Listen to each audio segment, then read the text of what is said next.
Zone 4.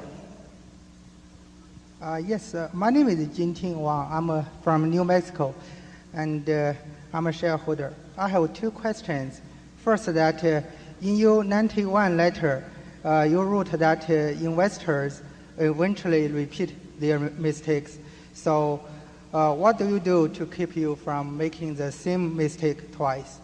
And the second question is, in your 92 letter, you wrote that you attempt to deal with the problem of future earning in two ways.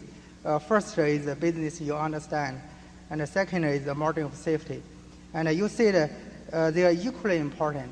But if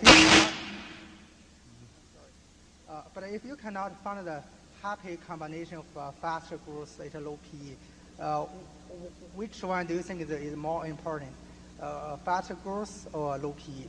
That's my two questions. I think we were told by some higher authority which one was more important there for a second. Well, they're bound together. Obviously, if you understood a business perfectly, the future of a business, you would need very little in the way of a margin of safety. So the more volatile the business is, or possibility is, but assuming you still want to invest in it, the larger the margin of safety. I think in that first edition of Graham and Dodd, if I remember, it was a J.I. Casey used and said, maybe it was worth somewhere between 30 and 110 or some number. He said, well, that sounds pretty, how much good does that do you to know that it's worth between 30 and 110? Well, it does you some good if it's selling below 30 or above 110. And you need a large margin of safety. Well, if you're driving a truck across a bridge that says it holds 10,000 pounds and you've got a 9,800 pound vehicle, if the bridge is about 6 inches above the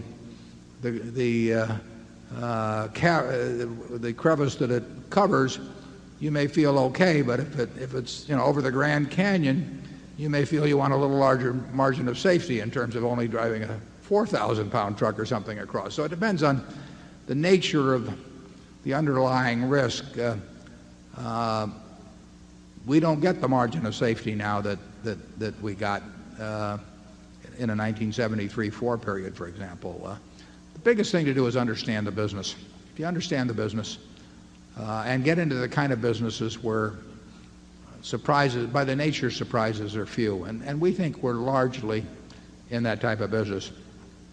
The earlier part about, I've said about learning from your mistakes, the best thing to do is learn from other guys' mistakes. I mean, it's like, Patton used to say, it's an honor to die for your country. Make sure the other guy gets the honor,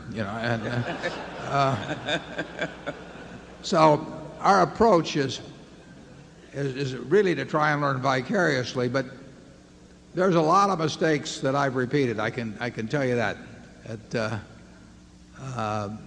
The biggest one, probably the biggest category over time, is being reluctant to pay up a little for a business I knew was really outstanding, or to continue to buy it at higher prices when I knew it was outstanding. So the costs of that have been in many, many billions, and I'll probably keep making that mistake.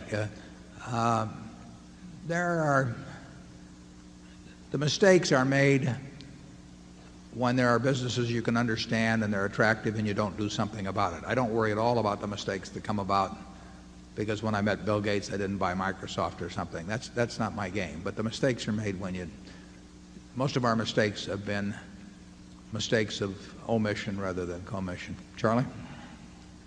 Yeah, I think most people get very few what I call no-brainer opportunities, where it's just so damned obvious that this is going to work. And